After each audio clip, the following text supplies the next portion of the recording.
नमस्कार।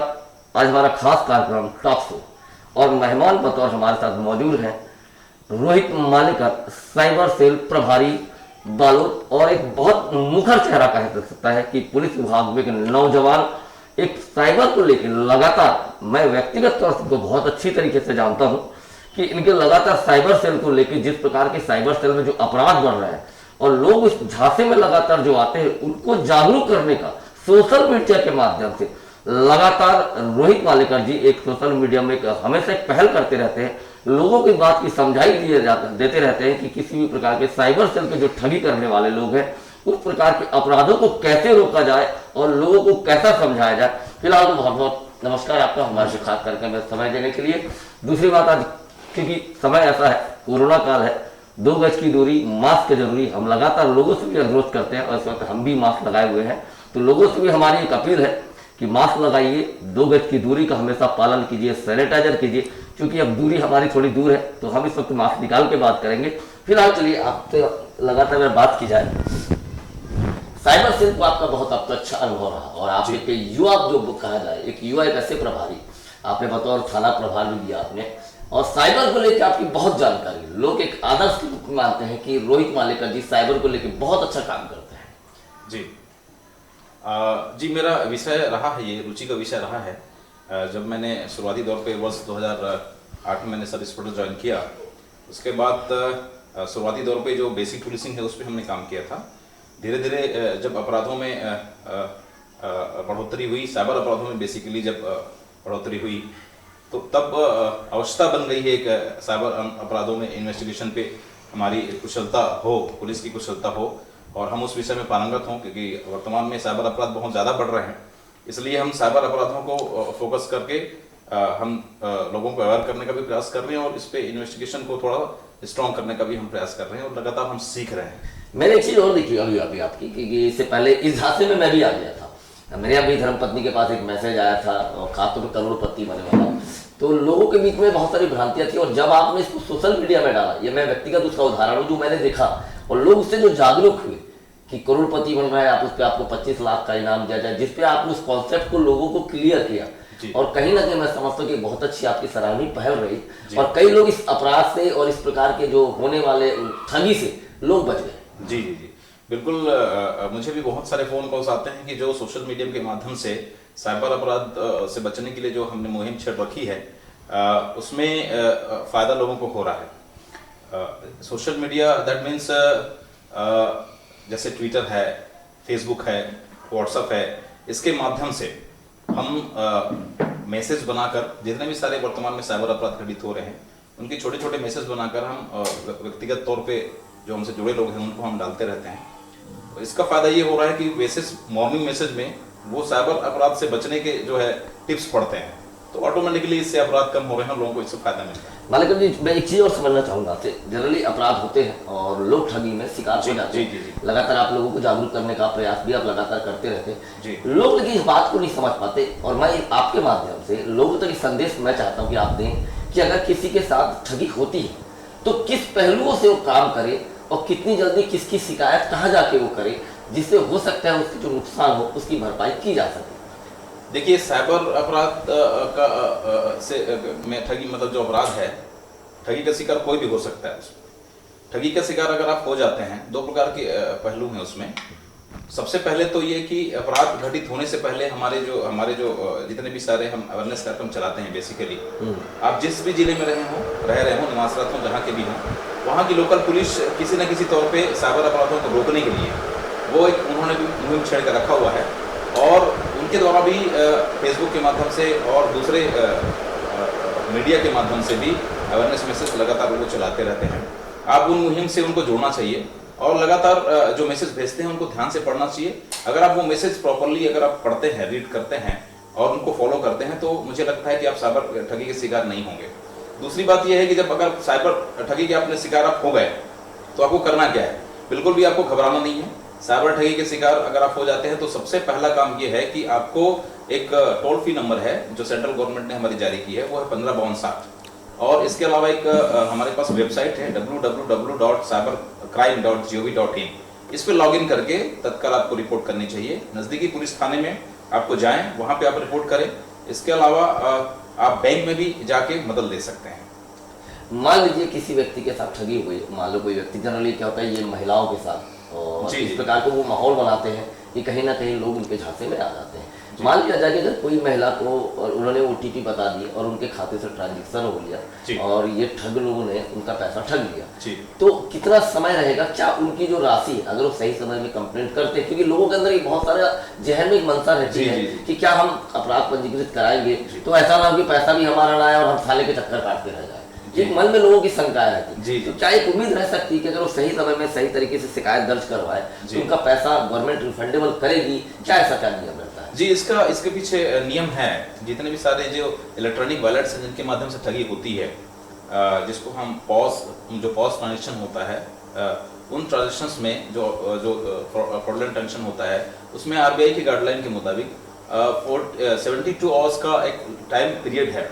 अगर इस पीरियड में किसी भी प्रकार का कोई अगर साइबर क्राइम हो रहा है और उस पीरियड के अंदर आपने अगर पुलिस के माध्यम से या किसी भी गवर्नमेंट के ईमेल ID के थ्रू आप अपनी रिपोर्ट अगर करते हैं, तो संभावना रहती है कि आपका जितना भी अमाउंट जो आपके खाते से आहरण हुआ है छलपूर्वक, उन रकम को हम वापस उनको दिला सकते हैं।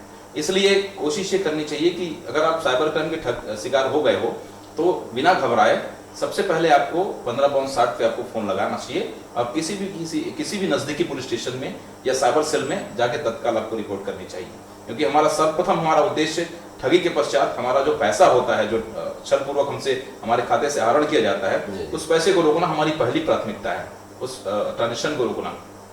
तो उसके लिए हमें रिपोर्ट करना अति आवश्यक है। मैं दूसरी बात और समझना चाहूंगा कि जिस प्रकार का जो साइबर सेल में जो अपराध करते हैं, जो ठगी जो करते हैं, वो बड़ी दिलेरी के साथ फोन लगाते हैं, क्या ऐसे कोई उनकी नकेल कसने के तरीके नहीं रहते कि वो पकड़ाते क्यों नहीं? मतलब कई बार हमने सोशल मीडिया में वीडियो देखे कि वो TI साहब तक को फोन लगाते हैं, उन सबको ऑफर देते हैं, उनसे भी ठगने का प्रयास करते हैं। वो इतना बेखौफ हो के, जब इतना टेक्नोलॉजी अपनी इतनी हावी है, उसके बाद क्या टेक्नोलॉजी से ज्यादा ठग बहुत ज्यादा आगे है कि हम उसको पकड़ नहीं पा रहे हैं?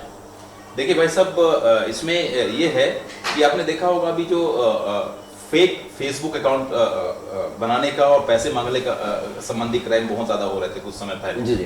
तो उसमें क्या है कि फेसबुक जो अकाउंट होता है वो किसी भी व्यक्ति का आसानी से बनाया जा सकता है, ये कोई भी कर सकता है। फेसबुक अकाउंट बनाने की प्रोसीजर आपको भी पता है, एक फोटोग्राफ चाहिए और एक email ID, fake email ID आपने क्रिएट कर दी और उससे मेरा भी आप फेसबुक अकाउंट, फेक अकाउंट बना सकते हैं। और अब मेरे जितने फ्रेंड्स हैं, आपने मेरी फ्रेंड लिस्ट अगर देख ली तो आप उनको फ्रेंड रिक्वेस्ट भेज के उनको पैसे की मांग कर सकते हो, ये कोई बड़ी बात नहीं, कोई भी कर सकता है। फेक जो होता है ईमेल ID जो होता है उसको कोई भी व्यक्ति बना सकता है। और आपको यह जानकर आश्चर्य होगा कि जो मोबाइल नंबर होते हैं वो भी फेक होते हैं। फेक का मतलब ये है कि बहुत सारे ऐसे नंबर होते हैं जो फेक होते हैं, जिनको दूसरे के आइडेंटिटी से लिया जाता है।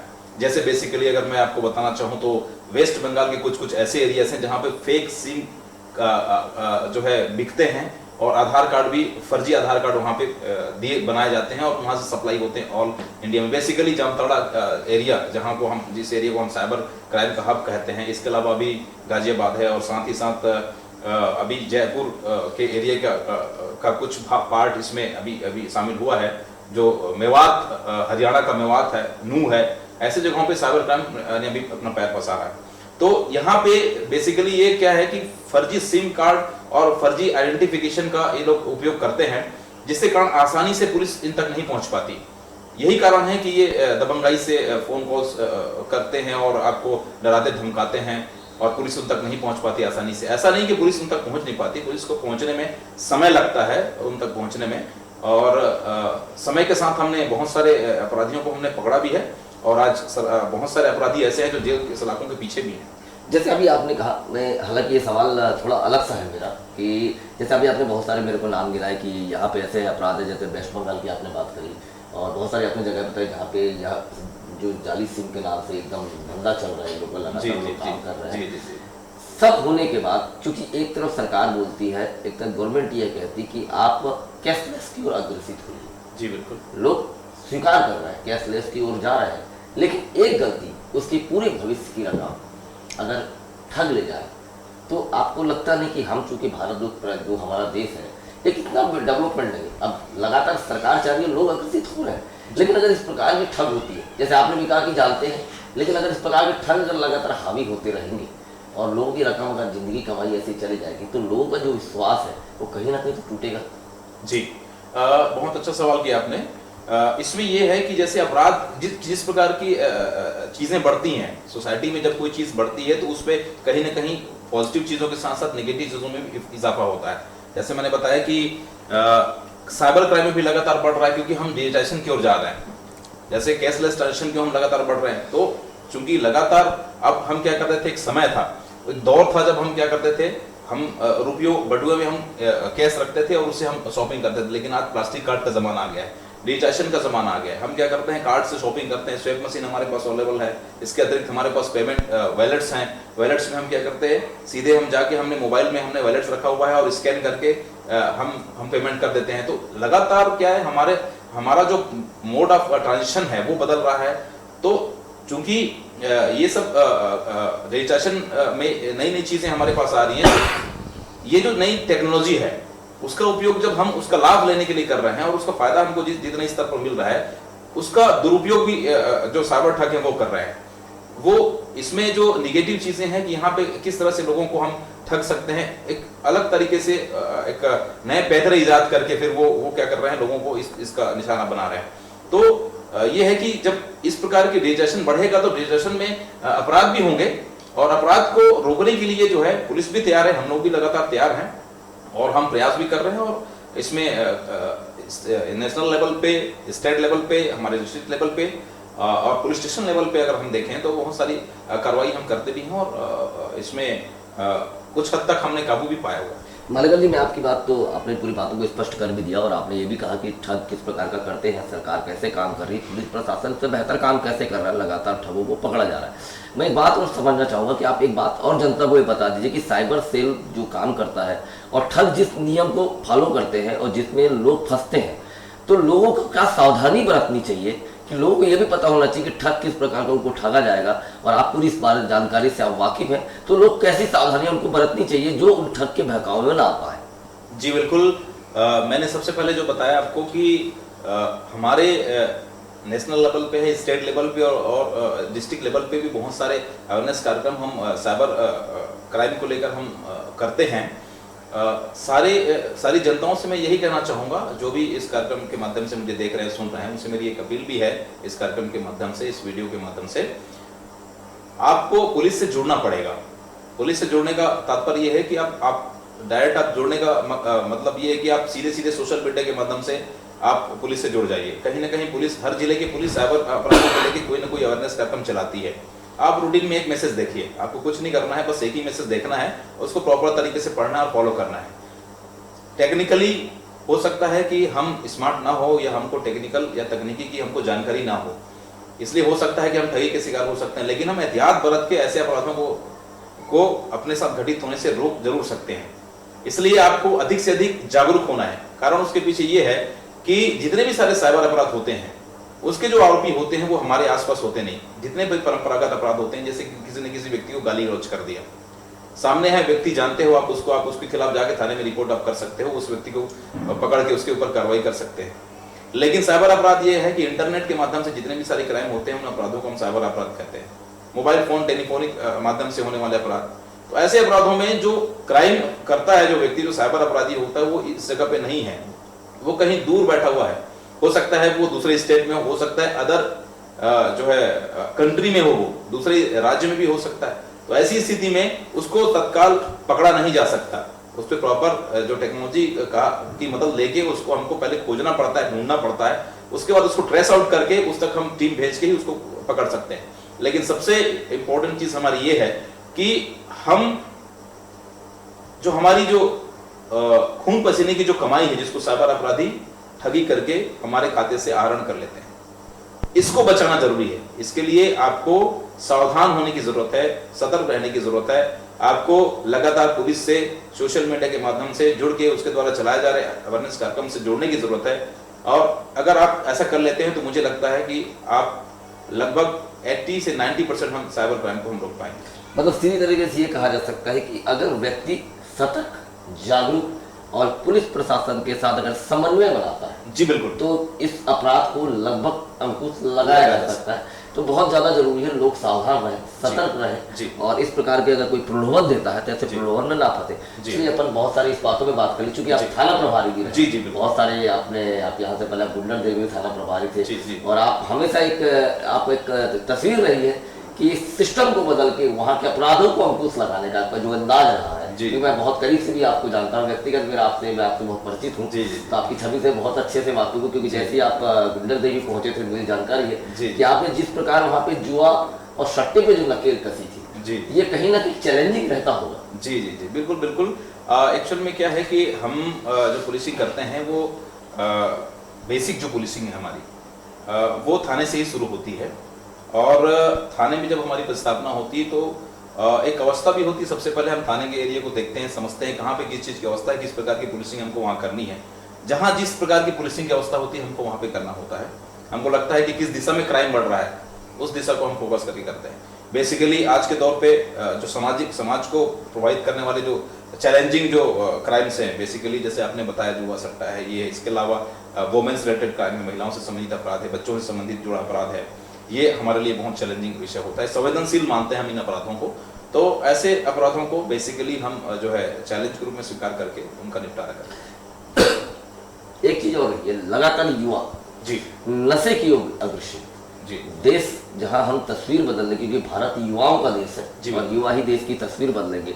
और जिस प्रकार युवा नशे की ओर जो अग्रसित हो रहे हैं, और जिस प्रकार हम बात करें मेडिकल्स में जो दवाइयाँ मिलती हैं या गांजे की अपन बात करें, नकल कसने की बात करी जाती है, अपराध होते हैं, पुलिस प्रशासन पकड़ता है, लेकिन वास्तविकता में जो नकल कसनी चाहिए कहीं ना कहीं कमजोरी है सिस्टम में। शायद इसलिए अपराध है और आज हमारे युवा इस ओर अग्रसित है। इस पर एक अच्छी पहल, एक बहुत अच्छी दंडात्मक अच्छी कार्रवाई, एक नजीर पेश होनी चाहिए अपराध करने वालों को, और युवाओं को कम से कम जागरूक करना होगा कि इस दिशा में वो ना जाए। जी बिल्कुल, मैं सहमत हूँ आपकी बात से। हमने अभी मैं पुलिस स्टेशन में जब जिस पुलिस स्टेशन में मैं रहा वहाँ पे मैंने नशे के खिलाफ मैंने अभियान छेड़ा था। इसके अलावा हमने डिस्ट्रिक्ट लेवल पे भी अभियान यहाँ पे जारी रखा है और कार्रवाई तो पुलिस करती है। इसके लिए ड्रग्स विभाग भी है, ड्रग्स डिपार्टमेंट की तरफ से भी लगातार कार्रवाई करती है। हमने हाल में भी बालोद जिले में हमने अभी बड़े पैमाने पर जो नशे के व्यापारियों के खिलाफ हमने कार्रवाई की थी। बेसिकली जो टैबलेट्स होते हैं जो युवा वर्ग खा के नशा करते हैं जिससे कि शारीरिक और मानसिक रूप से वो कमजोर होते हैं और उनकी आने वाली पीढ़ियां भी बर्बाद होती हैं उससे। तो इसको रोकने के लिए एक बहुत अच्छा प्रयास पुलिस ने किया यहाँ पे। और इसके अलावा स्टेट लेवल पे भी अच्छी कार्रवाइयाँ भी मुझे देखने को मिली और अच्छी कार्रवाई भी स्टेट लेवल पे भी हो रही है। मैं बस एक चीज़ कहना चाहूँगा कि पुलिस की कार्रवाई तो है ही, इसके अलावा हमारे जो अभिभावक हैं, हमारे जो पेरेंट्स होते हैं, पेरेंट्स को भी बेसिकली इन सब चीज़ों पे फोकस करना चाहिए। पेरेंट्स को क्या करना है कि आपको अपने बच्चों को भविष्य को लेके थोड़ा चिंतित होने की आवश्यकता है। हमको क्या करना है कि बच्चे क्या कर रहे हैं, कहाँ रहे हैं, कहाँ जा रहे हैं, किस प्रकार के नशे के आदी तो नहीं है, और अगर आदी हैं तो उनका निपटारा कैसे किया जाए, उनको नशे की लत से छुड़वाया कैसे जाए। थोड़ी सी जिम्मेदारी पेरेंट्स को भी होती है कि वो भी ये सब चीज़ करें। बेसिकली हम क्या करते हैं, जैसे कहीं भी नशे का कोई कारोबार की सूचना मिलती है तो हम सीधे पुलिस को हम ब्लेम करते हैं कि नहीं, पुलिस वाले इसको नहीं पकड़ रहे हैं, पुलिस कार्रवाई नहीं कर रही है। जिम्मेदारी हमारी माता पिता की भी बिल्कुल रिस्पॉन्सिबिलिटी मानता हूँ मैं, और करना भी चाहिए। अगर अपने लेवल पे आपने अगर ये कर लिया तो मुझे लगता है कि ज़्यादा, क्योंकि मैं कहने का मतलब ये है कि अगर हम ड्रग्स का सेवन नहीं करेंगे तो ड्रग्स बिकेगा कहाँ। नहीं, बिल्कुल ये बात आप सही कह रहे हैं कि हर वक्त पुलिस प्रशासन को दोष देना गलत है। माता पिता अपनी नैतिक जवाबदारी को समाज के जो बुद्धिजीवी लोग हैं वो अपनी अगर दायित्व को सही निभाएं तो शायद हर वक्त दोष देना कम होगा और इस पर नकेल कसने में एक सहायक होंगे आम जनता, और पुलिस प्रशासन और अच्छी एक पहल करेगी। जी बिल्कुल। और मैं अगर और बात करी जाए, अपन जिस प्रकार महिला अपराध को लेकर हम बात करें जी, और लगातार एक, चूंकि अब जो क्षेत्र है हमारा बस्तर और ये जो छत्तीसगढ़ है अपना, महिलाओं पे जो लगातार अत्याचार होते हैं, तो एक चीज देखी जाती है कि अत्याचार जो महिलाओं पे होती है वो निकल के थाने तक नहीं पहुंच पाते। बहुत सारे अपराध होते हैं जहाँ पे महिलाएं जाके अपने अपराध जो उनके साथ जो दुष्कर्म हुआ या जो भी उनके साथ घटित घटना हुई उसका वो अपराध पंजीकृत करवाती है, लेकिन कई केसेस है वो दब जाते हैं। तो महिलाओं को जागरूक करने के लिए और उन पे जो हो रहे अत्याचार को अंकुश लगाने के लिए पुलिस प्रशासन ऐसी कौन सी पहल और करना चाहेगी कि और महिलाएं होने वाले अपने ऊपर जो अत्याचार है उसको निकल के सामने में समाज और पुलिस के बीच में रखे और दोषियों पे सजा हो? जी बिल्कुल। महिलाओं से संबंधित जितने भी सारे अपराध होते हैं, जैसा आपने कहा कि कुछ अपराध ऐसे होते हैं जो घर पे ही सिमट के रह जाते हैं, हमारे आसपास के वातावरण हम पे ही सिमट के रह जाते हैं, वो पुलिस थाने तक नहीं आ पाते। और यदि कोई रिपोर्ट पुलिस थाने तक आती है तो महिला अपराध को हम बहुत ही संवेदनशीलता से लेते हैं, तत्काल उस पर कार्रवाई की जाती है और दोषी को सजा दिलाने का प्रयास हम करते हैं। लेकिन चूंकि सामाजिक कुछ हमारी मान्यताएं हैं, हमारे समाज में आज भी जो है इन अपराधों को लेके, महिला संबंधी अपराधों को लेके विचार अच्छे नहीं हैं। एक तो समाज का भय, बदनामी का भय होता है। जैसे एक उदाहरण आपको बताना चाहूंगा, किसी लड़की के साथ में अगर कोई बच्ची है जो स्कूल जाती है, आ जा रही है, किसी ने उसके साथ छेड़खानी कर दी, आप घर में जाके अगर बच्ची ने घर में जाके रिपोर्ट, कहाँ बच्ची सबसे पहले घर में जाके अपने माता पिता को रिपोर्ट करेगी। वो रिपोर्ट अगर कर रही है वो, और रिपोर्ट करने के बाद में माता पिता ये कहते हैं रहने दो बेटा, हम क्या रिपोर्ट करेंगे, हम पुलिस स्टेशन में जाएंगे तो बदनामी होगी। तो कहीं ना कहीं हम इन अपराधों को लेके, मैं कहूंगा कि हम अवेयर नहीं है, जागरूक नहीं है। हमको तो तत्काल अगर हम ऐसी घटनाओं पे हमको बंदिश लगानी है तो हमको पुलिस में रिपोर्ट करनी होगी। रिपोर्ट करेंगे, कार्रवाई होगी, तब जाके दूसरा अपराध जो होना है, घटित होना है, मतलब अपराध को बढ़ने से हम रोक सकते हैं, मेरे कहने का मतलब।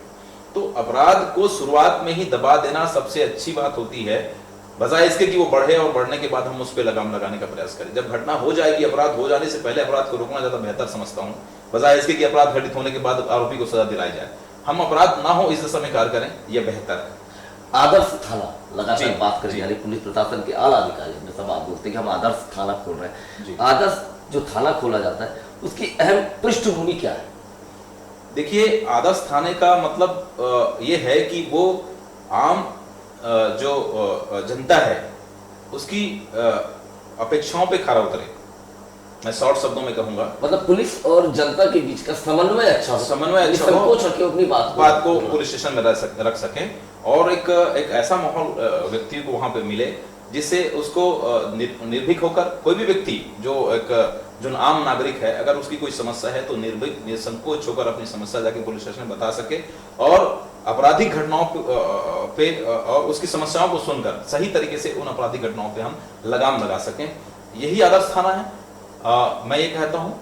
और बाकी तो आदर्श थाने का कोई विशेष कोई परिभाषा मुझे समझ में नहीं आती है। मतलब ये कहा जा सकता है आदर्श थाना खोलने का मतलब मुख्य उद्देश्य ये कहा जा सकता है कि जो जनता और पुलिस और जो आम नागरिक है, इनके बीच का जो गैप है, उस गैप को कम करना है। जी बिल्कुल, गैप तो कम करना है ही, लेकिन बेसिकली पुलिस थाना क्यों बनाया जाता है, अगर हम इस बात पे अगर गौर करें तो पुलिस थाना इसलिए बनाया जाता है कि शांति व्यवस्था स्थापित करने के लिए, आपराधिक गतिविधियों पे हमको अंकुश लगाने के लिए पुलिस थाना हमने बना के रखा हुआ है।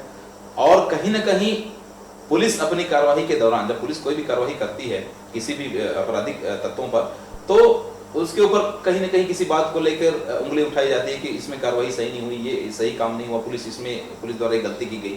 कहने का मतलब ये है कि जब आप कोई कार्रवाई करते हैं तो अगर सही तरीके से अगर आपकी कार्रवाई होगी किसी भी आपराधिक घटना पे, आपका रिस्पॉन्स सही होगा, तो आपसे किसी प्रकार की कोई मतलब आपको, आप कहने का मतलब ये है कि आपसे कोई आम जनता को किसी प्रकार की कोई शिकायत नहीं होगी, मेरे कहने का मतलब ये है।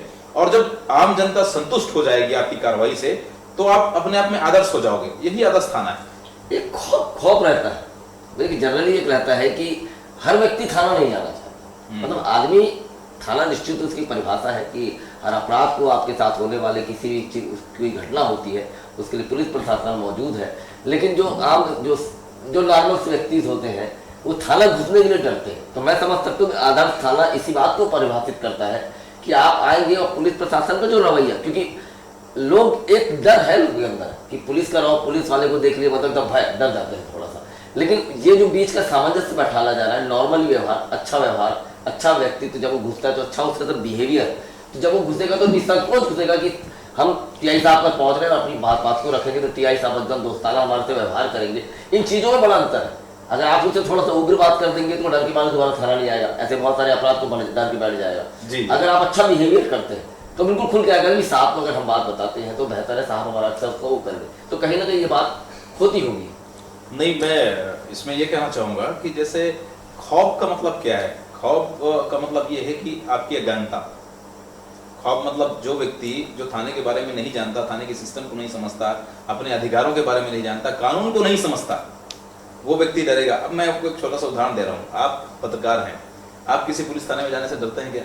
जी जी नहीं डरते हैं, आप नहीं डरते हैं, मतलब यही कहना चाहूंगा, आप नहीं डरते हैं। एक वकील को जो कानून, जिसने एलएलबी किया हुआ है, जिसने जो कानून को पढ़ा है, वो व्यक्ति बेहिचक होकर पुलिस स्टेशन में जाके आराम से बैठ के आराम से वो चाय पी के वहां से निकल जाता है। मतलब कहने का मतलब ये है कि आप अगर जागरूक हैं, शिक्षित हैं और आप कानून को जानते हैं, वहां पे फिर खौफ का स्थान नहीं रह जाता। तो खौफ तो ये है कि देखिए, एक समय था, अब मुझे नहीं लगता कि अब किसी आम जनता को पुलिस थाने में जाने पे किसी प्रकार का कोई खौफ होता होगा, क्योंकि देखिए आप अभी लगातार शिक्षा का प्रतिशत बढ़ता जा रहा है ना। हम भी शिक्षित होते जा रहे हैं, हमारे आसपास का पर्यावरण भी शिक्षित, लोग भी शिक्षित होते जा रहे हैं। तो कानून को जो समझ रहे हैं लोग, तो कानून को समझ रहे हैं, जान रहे हैं, तो उसके बाद लोगों में भय का माहौल जो था पुलिस स्टेशन को लेके या फिर पुलिस वालों को लेके, पुलिस के बिहेवियर को लेके भी बहुत सारी बातें उठती थी। वो सब सारी चीज़ें अब मुझे लगता अब वो रह गया है। धीरे धीरे ये सब चीज़ें इनमें कमी आई हैं, और जैसे जैसे शिक्षा का प्रसार होता जाएगा, लोग शिक्षित होंगे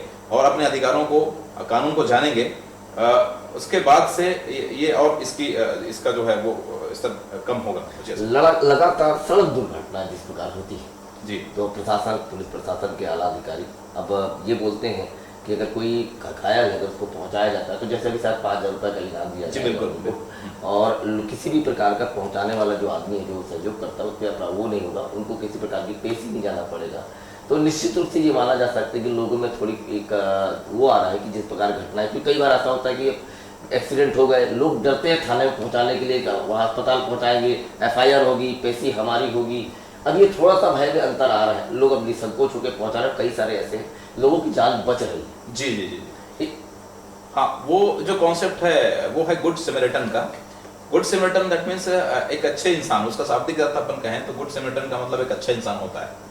एक अच्छे इंसान को, एक अच्छे है ना होने के नाते, एक अच्छा नागरिक होने के नाते हमारा भी दायित्व बनता है कि अगर आप कहीं किसी जगह पे जा रहे हो और वहां अगर कहीं एक्सीडेंट या दुर्घटना हो गई है और किसी व्यक्ति को आपकी मदद की जरूरत है, तो आप उसकी मदद कर सकते हैं। वही गुड समैरिटन का कॉन्सेप्ट है जो गवर्नमेंट ने लागू किया है। सुप्रीम कोर्ट ने ये ऑर्डर पास किया था, उनका वर्डिंग था गुड समैरिटन का कॉन्सेप्ट सुप्रीम कोर्ट के ऑर्डर से ही पास हुआ है और उसको लागू भी किया गया है।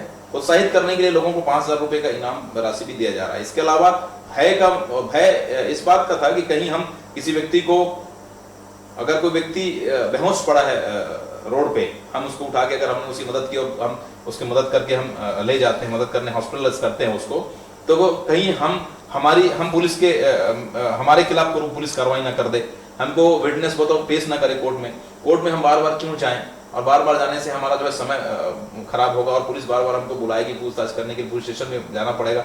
ये सब बहुत सारे डाउट्स थे लोगों के, जो अभी हमने अवेयरनेस के माध्यम से हमने क्लियर भी किया है कि एक तो सुप्रीम कोर्ट और गवर्नमेंट का भी ऑर्डर है कि आपको किसी प्रकार की कोई पूछताछ इस मामले में नहीं की जाएगी और आपको रिवार्ड भी दिया जाएगा 5,000 जो आपने बताया। और प्रोत्साहित करने के लिए हम लगातार इसके लिए गुड समैरिटन जो कॉन्सेप्ट उसको आस-पास के लोगों को, जहाँ भी हमारा पुलिस स्टेशन है वहाँ पे अवेयरनेस कार्यक्रम के थ्रू हम जाके उनको बताते भी हैं कि ऐसा कुछ भी नहीं होगा, आप बेहिचक होकर लोगों की मदद करिए। मैं अपील भी करता हूँ लोगों को कि कभी भी अच्छे नागरिक, अच्छे इंसान होने के नाते हर व्यक्ति का कि ये का फर्ज है, हमारा दायित्व है कि हम अगर किसी जगह पे हम अगर गुजर रहे हैं कहीं से और वहाँ सड़क दुर्घटना होती है, किसी घायल को अगर हॉस्पिटल पहुंचाने की अगर जरूरत होती है तो बेहिचक होकर हॉस्पिटल पहुंचाएं, पुलिस आपकी मदद करेगी। आपको किसी प्रकार की कोई गवाही या फिर आपको बार बार पुलिस थाने बुलाने का कोई किसी प्रकार का कोई कॉन्सेप्ट ही नहीं है, आप खुल के मदद करिए। अंतिम अगर कोई आप संदेश देना चाहें साइबर सेल को लेकर, लोगों को अगर जागरूक करना चाहें, कुछ सावधानियां अगर बताना चाहें तो वीडियोस के माध्यम से मैं आपसे अपील करता हूँ कि आप हम जनता को संदेश दे सकते हैं कि कैसी सावधानियां बरतना चाहिए लोगों को। जी बिल्कुल, मैं एक ही संदेश देना चाहूँगा कि साइबर अपराध कोई हवा नहीं है। साइबर अपराध को लेके बहुत ज़्यादा भय बना हुआ है लोगों में। आज मेरी पोस्टिंग चूँकि बालोद जिले में है, इसके अलावा मुझे और अलग अलग जिलों से भी फ़ोन कॉल्स आते हैं। कारण ये है कि कहीं ना कहीं मैं साइबर अवेयरनेस को लेके सोशल मीडिया के माध्यम से मैं लोगों को जागरूक करने का प्रयास करता हूँ और जागरूकता तभी, ये जो अभियान है तभी सफल हो पाएगा जब अधिक से अधिक लोग तक ये मैसेज पहुंचे और जो साइबर क्राइम को लेके जो लोगों में भय बना हुआ है उस भय को हम दूर कर सकें। साइबर क्राइम की घटना किसी के साथ भी हो सकती है, क्योंकि अपराध ये क्या छल पूर्वक की गई घटना होती है। अच्छे जो पढ़े लिखे लोग हैं वो भी साइबर क्राइम के शिकार हो जाते हैं। तो अपराध घटित होने से पहले आप सभी से मैं एक ही गुजारिश करूंगा कि भी अपराध घटित होने से पहले आप जितने भी सारे अवेयरनेस मैसेज पुलिस द्वारा भेजे जाते हैं उसको ध्यानपूर्वक पढ़ें। घटना होने के बाद में किसी प्रकार की अगर घटना आपके साथ में हो गई तो आपको घबराना बिल्कुल भी नहीं है। आपको सबसे पहले आपका जो टोल फ्री नंबर है 155260 पे उस पर आपको कॉल करना है और आप हमारे जो गवर्नमेंट द्वारा जारी वेबसाइट है www.cybercrime.gov.in पे आपको लॉगिन करके उसमें साइबर क्राइम की रिपोर्ट करनी है। यही मेरी गुजारिश है आप सभी से। बिल्कुल, हमारे साथ रोहित मालेकर जी बहुत अपने सारे विषयों को बहुत अच्छी तरीके से लोगों के बीच में रखा। 15-0-60 अगर आपसे साथ इस प्रकार का कोई भी ठग होता है आप इस नंबर को बिल्कुल डायल करें, पुलिस प्रशासन में इसकी तुरंत जानकारी दें, भयभीत ना हो।